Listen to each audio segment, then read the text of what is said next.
Telugu media రంగం రోజు రోజుకి విలువలు కోల్పోతుందా లేక రాజకీయ ప్రయోజనాల కోసం నైతికతను తాకట్టు పెడుతోందా అనే ప్రశ్నలకు మరోసారి బలం చేకూర్చిన ఘటన ఇది. మా కంటెంట్ నచ్చితే లైక్ చేయండి, షేర్ చేయండి, సబ్స్క్రైబ్ చేయండి. అలాగే మీ అభిప్రాయాలను కామెంట్ రూపంలో తెలియజేయండి. ఇక వార్తలోకి వెళితే ఇటీవల టీవీ5 ఛానల్లో యాంకర్ సాంబశివరావు చేసిన వ్యాఖ్యలు తీవ్ర చర్చకు దారితీస్తున్నాయి. తన ఫోటోలు పెట్టి సోషల్ మీడియాలో ట్రోలింగ్ చేస్తున్నారని, ఇది వ్యక్తిగత దాడి అని ఆయన ఆవేదన వ్యక్తం చేశారు. అయితే ఇక్కడ అసలు ప్రశ్న వేరే ఉంది. మీడియా అనేది ప్రశ్నించాలి, అధికారాన్ని నిలదీయాలి, అన్యాయంపై గళమెత్తాలి. కానీ అదే మీడియా ఒక రాజకీయ పార్టీకి వత్తాసు పలికితే, మరో పార్టీని ప్రశ్నిస్తే దాడిగా భావించాలా? సాంబశివరావు మాటల్లో కనిపించిన అసహనం, ఆగ్రహం చూస్తే ఒక విషయం స్పష్టంగా అర్థమవుతోంది. విమర్శను భరించే సహనం మీడియాకు ఉందా అన్న సందేహం. ఒకడు చెప్పు తీసుకుని కొడతానంటాడు, దమ్ముంటే డిబేట్ పెట్టమంటాడు. ఇవే వాదనలేనా లేక భయపెట్టే హెచ్చరికలా? వైసీపీ మాట్లాడితే తిట్టాలా, టీడీపీకి మద్దతు ఇస్తే ట్రోల్స్ చేయాలా అంటూ టీవీ5 సాంబశివరావు ఆవేదన వ్యక్తం చేశారు. అయితే వ్యక్తిగత దోషంలో ఖచ్చితంగా తప్పే, కానీ రాజకీయ విమర్శను, ప్రజల ప్రశ్నలను కూడా అదే కోవలో పెట్టి ట్రోల్ అని ముద్ర వేయడం ఎంతవరకు సమంజసం?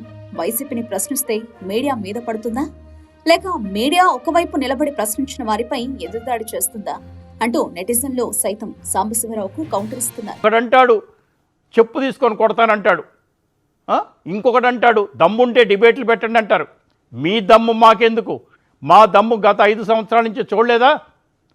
మేము ప్రతిపక్షంలో ఉన్న మరి తెలుగుదేశం పార్టీకి మేము మాట్లాడుతున్నప్పుడు, మీ ప్రభుత్వం మాట్లాడుతున్నప్పుడు, మేము ప్రతిపక్షంలో ఉన్న మరి తెలుగుదేశం పార్టీకి మేము మాట్లాడుతున్నప్పుడు, మీ ప్రభుత్వం మాట్లాడుతున్నప్పుడు తెలియదా మీకు?